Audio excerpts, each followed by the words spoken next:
WNN Channel 6 News Special Report. Keeping you up to date so you don't have to. Coming to you live from headquarters in New York, this is the Channel 6 News Countdown, The Dust Bowl. With co-anchors Michael Sanchez and Brock Lee, and reporter in the field Jeff Carmichael. Getting the full story, spanning the globe. Always honest, always classy, and always goes down smooth. And now, here's Michael Sanchez and Brock Lee. Hello D1, I am Michael Sanchez from Channel 6 News. And I'm Brock Lee. Today in a bit we will hear a live interview from in-depth reporter Jeff Carmichael, who traveled all the way to California to interview from the families and the fathers that have traveled from their homeland where the Dust Bowl took control.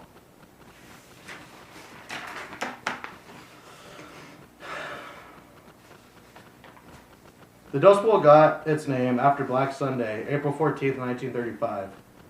More and more dust storms have been blowing up in the years leading up to that day. In 1932, 14 dust storms were recorded on the plains. In 1933, there were 38 storms.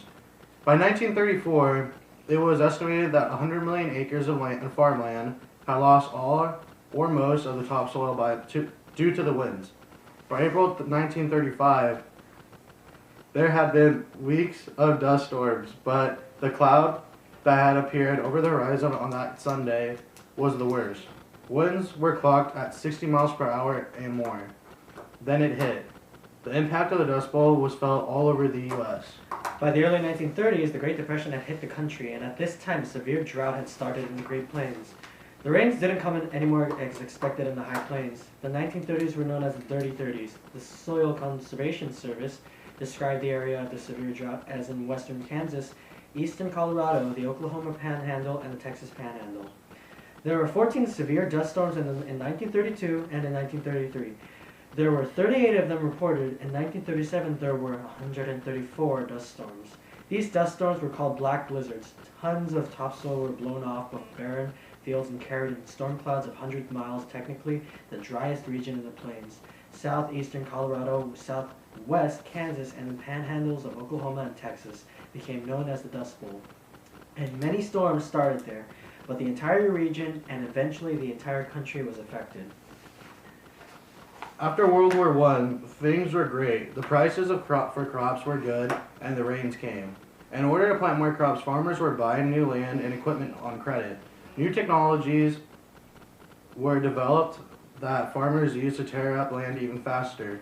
The farmers' grasses, they just dug up everything and planted crops. Some people started saying this was all wrong. The ground is now upside down, and it was. The native grasses were now underneath the dirt on top.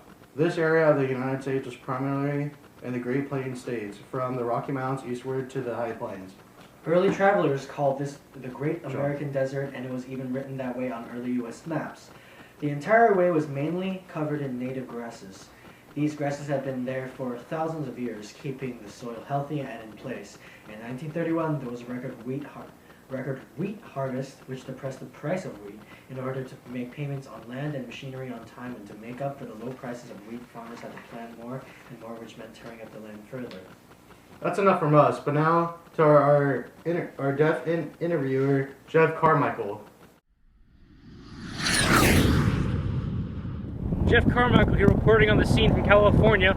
We're on a site of a strawberry field where many migrant workers from the Midwest have come looking for work and refuge from the dust and all the horrors that they left behind. Let's see if we can talk to an immigrant, shall we? Senor, aquí, come on. Hello, senor, hello. Excuse me, I speak English. Okay, that'll make it a lot easier for me. Thank you. What is your name, sir? Jorge Rosales. Where are you from, Jorge? I'm originally from Mexico, but our family moved to Texas where we started our own crop, and we had to come to California because the Dust Bowl hit and our crop just was destroyed.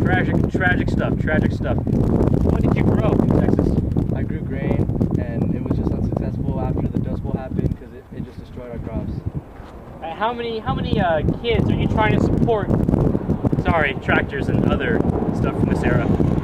How many kids are you trying to support on this week? Originally 3, but one of them died on the way over here.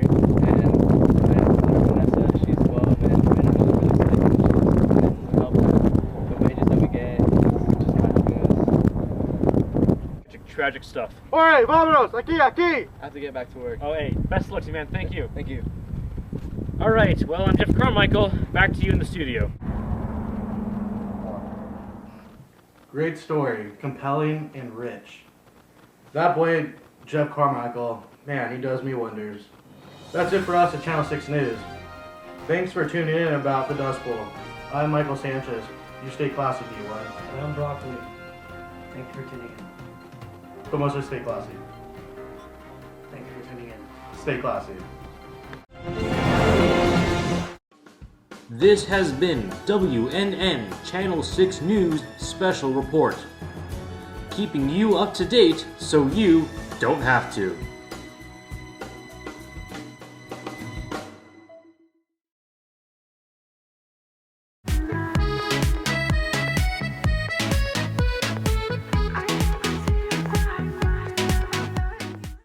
Sometimes I want to ride away.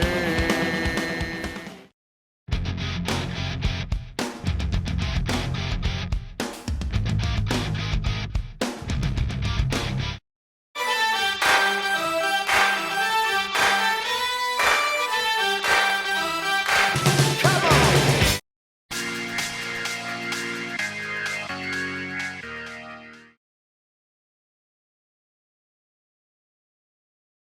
Jeff Carmichael here reporting on the scene. We're here in the site. Oh, it's cars. We gotta wait. You. Yeah, I know. Miller?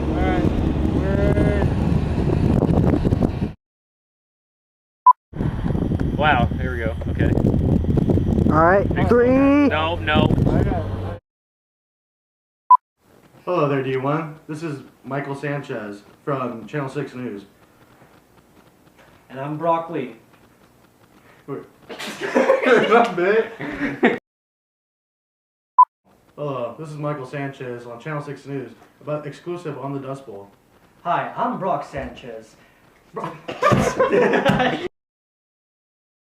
Carmichael here reporting on the scene from beautiful, sunny Southern California, home of strawberry fields, where immigrants from all over the Midwest have come looking for work. There's a tractor here. It's really loud.